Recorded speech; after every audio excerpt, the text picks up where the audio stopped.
Good morning students. आज हम संस्कृत का पंचदश पाठा पढ़ेंगे।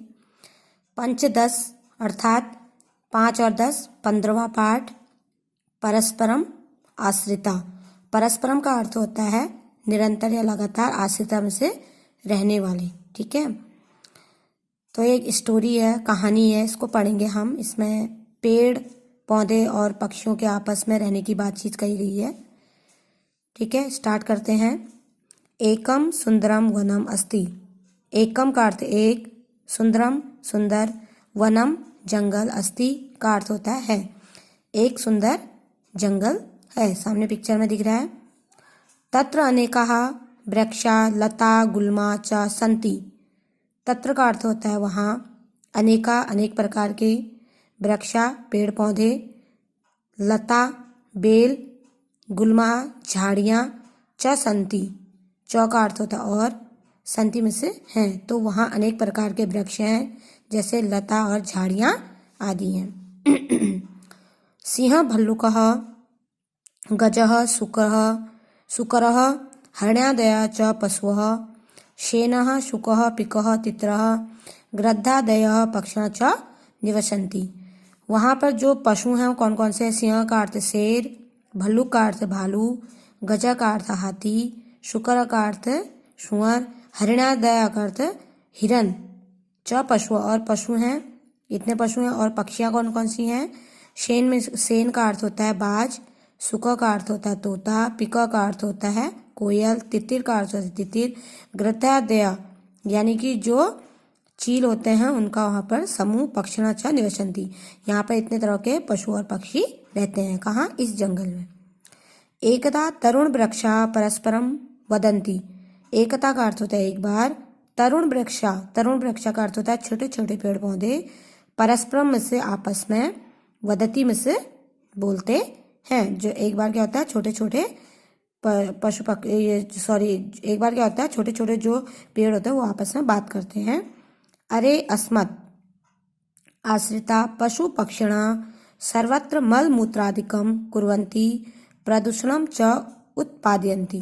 वो आपस में बात करते हैं, अरे अस्मत् जो ये हमारे आश्रिता में से रहने वाले पशु पक्षी, हमारे पे जो पेड़ों में निवास करने वाले पशु पक्षी हैं, ये सभी क्या करते हैं? सर्वत्र में से सभी मलमूत्र आदि, मतलब यहाँ पर मलमूत्र करके करते हैं, गंदगी फैलाते हैं। च प्रदूषण और प्रदूषण उत्पादयन्ति और प्रदूषण को उत्पादयति में से उत्पन्न करते हैं।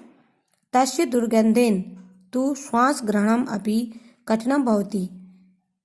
तस्य में से उनके दुर्गंधे, उसकी दुर्गंध से, जब वो मलमूत्र वहाँ पर गंदगी करते हैं उसके मलमूत्र से श्वास ग्रहणम सांस लेने में भी, अपि का अर्थ होता है भी, कठिनम भवति मतलब सांस लेने में भी हमें कठिनाई होती है, दिक्कत होती है। ऐसे कौन कह रहे हैं? छोटे छोटे पेड़ पौधे। कः उपायम भविष्यति यस्मात् एते भीत्वा भवेत्। वो कह रहे हैं कौन सा उपाय? कह में से कौन, उपाय में से उपाय, भविष्य में से होगा। यस्मात् अते भीता भवति, अस्मात् का अर्थ है इनको, एते यहाँ से, भीता भवेत् यानी कि भगाने का कौन सा उपाय होगा। तदा एकः तरुण वृक्षः वदति। तदा में से तब, एक तरुण वृक्ष, एक छोटा वृक्ष, वदति यानी कि बोलता है। जैसे वो कहते हैं कि ये पशु पक्षी यहाँ पर गंदगी फैलाते हैं, प्रदूषण को उत्पन्न करते हैं, उसकी दुर्गंध से हमें सांस लेने में कठिनाई होती है, तो कौन सा उपाय होगा कि इनको यहाँ से भगाया जाए, ये भाग जाए। तब एक छोटा तरुण वृक्ष बोलता है, इनकी छोटा वृक्ष पेड़ बोलता है, वयम मिलित्वा कंपनम करिष्यामः यानी कि कंपन में से हलचल, हिलाना। वयम का अर्थ होता है हम सब, मिलित्वा मिल करके, कंपन करिष्यामः मतलब पेड़ पौधे को हिलाएंगे, कंपन करेंगे। तेन पशु पक्षिणा इतः गमिष्यति। तेन का अर्थ होता है उसके बाद, पशु पक्षिणी इतः में से यहाँ से, गमिष्यति में से चले जाएंगे। तो छोटा पेड़ कहता है कि हम थोड़ा यहाँ पर कंपन करेंगे, पेड़ों को हिलाएंगे तो वो यहाँ से चले जाएंगे। तदा तेषां वार्तालापं श्रुत्वा एकः वृद्धः वृक्ष वदति। तदा में से तब, तेषां में से उनकी, वार्तालाप यानी कि बातचीत, श्रुत्वा का अर्थ होता है सुन करके, एकः वृद्ध एक वृद्ध, वृक्ष वदति एक बूढ़ा पेड़ कहता है, एतत् उचितम नास्ति। एतत् का अर्थ होता है यह, उचितम में से उचित, नास्ति में से नहीं है, यह उचित नहीं है, क्योंकि जब वो छोटा पेड़ कहता है कि हम सब यहाँ पर मिलकर कंपन करेंगे तो पशु पक्षी यहाँ से चले जाएंगे, तब एक बूढ़ा जो वृक्ष होता है वो कहता है कि ऐसा करना उचित नहीं है। पशु पक्षिण एव अस्काकम बांधवा संति, तब वो कहता है कि पशु और पक्षी क्या होते हैं, एवं से हमारे बांधवा संति यानी कि मित्र हैं। वयम परस्परम आश्रिता, हम सब यहाँ पर मिलकर रहते हैं। पशुना भयात अस्काकम शत्रुआ मनुष्या वनम न आगच्छति, तो जो बूढ़ा वृक्ष वो कहता है पशुना भयात यानी कि जब पशु क्या होता है, पशु के भयात में से डर से, अस्काकम में से हमारे, शत्रुओं में से शत्रु, मनुष्य वनम न आगच्छति, तो पशुओं के डर से हमारे शत्रु मनुष्य जंगल में नहीं आते हैं। एन अस्काकम कट्टे न भवति, जिससे क्या होता है हम कटने से बच जाते हैं, यानी कि हमारा कटान, कटने में से कटान न भवति नहीं होता है, अस्काकम का अर्थ है हमारा, ठीक है। तो बूढ़ा जो वृक्ष होता है वो कहता है पशुओं के डर से जो हमारा शत्रु मनुष्य है वो वन में जंगल में नहीं आता है, जिसके कारण क्या होता है हम कटने से बच जाते हैं, यानी कि हमारा कटान नहीं होता है। वयम सुखेन निवसामः, वयम से हम सब, सुखेन में से सुख के साथ, निवसामः में से रहते हैं।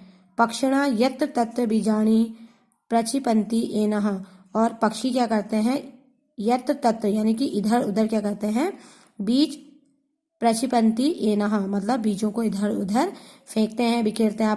पक्षियाँ होती ना, फल पक जाता है उनको खाते हैं, उसके बीज को इधर उधर बिखेर देते हैं। एन अस्काकम वंश वृद्धि च भवति, जिसके कारण क्या होता है, एन का अर्थ होता है जिसके कारण, अस्काकम से हमारा वंश वृद्धि यानी कि हमारे जो बीज होते हैं वो पनपते हैं, च भवति यानी कि वंश वृद्धि हमारी होती है। वृद्ध वृक्ष पुनः कथति, फिर बूढ़ा वृक्ष फिर से कहता है, भो तरुण वृक्ष, हे छोटे वृक्ष, चिंतेतु में से चिंता मत करो या सोचो मत, ठीक है।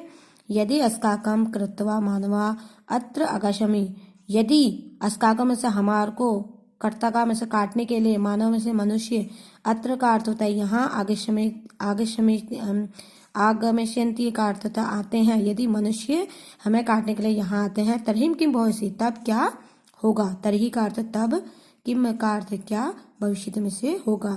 तो बूढ़ा वृक्ष कहता है, हे छोटे वृक्ष, सोचो यदि हमें काटने के लिए मनुष्य इस यहाँ जंगल में आते हैं तब हमारा क्या होगा। एतत् श्रुत्वा सर्वे तरुण वृक्षा चिंतयति, एतत् का अर्थ होता है यह, श्रुत्वा का अर्थ सुन करके, सर्वे में से सभी, तरुण वृक्ष यानी कि छोटे छोटे जो पेड़ थे, चिंतयति में से सोचते हैं। यत् कर्तका अस्काकम कर्तम कुर्वन्ति, यद यानी कि अगर हमको काट दिया जाए तो हम सब यहाँ कट जाएंगे, मर जाएंगे। वयम भूमो पतामा, जैसी वो हमें काटेंगे हम भूमि पर, हम सब भूमि पर, जमीन पर गिर जाएंगे। रुद्रम च कुर्मा, और रोएंगे। तो ऐसा सोचते हैं वो लोग कि अगर आदमी यहाँ आ गया तो वो हमें काटेगा और नीचे जमीन पर फेंक देगा, फिर हम रोएंगे, ठीक है, ऐसा सोचते हैं, ठीक। इसके बाद तदा एकः तरुण वृक्षः करुण स्वरेण वदति, तदा का अर्थ तब, एकः एक, तरुण वृक्ष छोटा वृक्ष, करुण रोने की, स्वरण में से आवाज में, वदति में से कहता है, एक छोटा सा पेड़ अपनी रोने की स्वर में कहता है, नहीं नहीं नहीं नहीं, एतत् न भविष्यति, ऐसा नहीं होगा।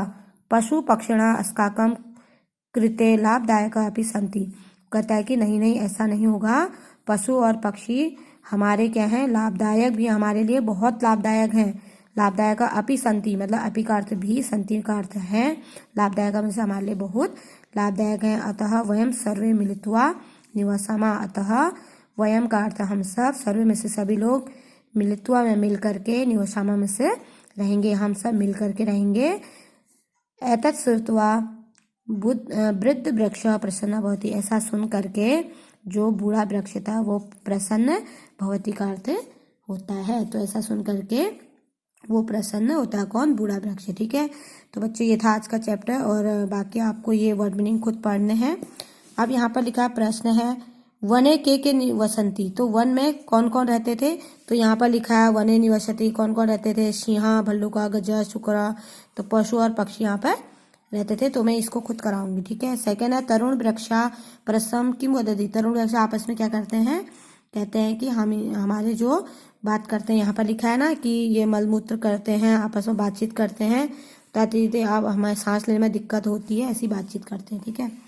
तीसरा है पक्षिणा यत तत् किम छिपती, जो पक्षियाँ होती हैं वो इधर उधर क्या फैलाती हैं, तो यहाँ पर लिखा है देखो, पक्षी यत तत् बीजानि पक्षन्ति येन अस्माकं वंश वृद्धि च भवति, तो उन्होंने यहाँ पर लिखा है, तो इसको मैं कराऊंगी, ठीक है। नेक्स्ट आपका आता है कह पशु नहीं, यह है तरुण वृक्ष करुण स्वयं की मोदती, तो छोटे वृक्ष करुण स्वयं में क्या कहता है, नहीं नहीं ऐसा नहीं हो सकता, हम सब मिलकर रहेंगे, तो पीछे लिखा है, इसको भी मैं कराऊंगी, ठीक है। अब है कह पशु अस्ति कह च पक्षी अस्ति, कौन पशु है और कौन पक्षी है, इति लिखा है, जिसमें छांट के लिखना है।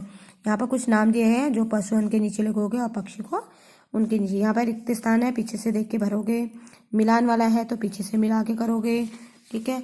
अब यहाँ पर आपके क्या है, ये धातु रूप जैसे हैं, ठीक है। तो यहाँ पर गजह एक है तो गजह, द्विवचन में गजो, बहुवचन में गजा, ऐसी तरुणा एक वचन, तरुणो और तरुणा, शुकः शुको और शुकः। तो वदति वदत वदन्ति, निवसति निवसतः निवसन्ति, यहाँ पर भवति भवता भवन्ति, वैसी गमिष्यति गमिष्यतः गमिष्यन्ति, भविष्यति भविष्यतः भविष्यन्ति, वदिष्यति वदिष्यतः वदिष्यन्ति, ठीक है। इसके बाद विलोम शब्द हैं, इनके विलोम शब्द लिखना है, जैसे सुगंध का दुर्गंधा, सरलम का कठिनम, तो इसको मैं खुद कराऊंगी, इसको आप वो मत करना, ठीक है। तो पहले आपको पाठ पढ़ना है, उसके बाद करना है। तो बच्चों ये था आज का आपका अध्याय, ठीक है। और समझ में नहीं आता है कोई बात नहीं, आप बिल्कुल मुझे पूछ सकते हैं व्हाट्सएप पर, ठीक है। Okay, thank you.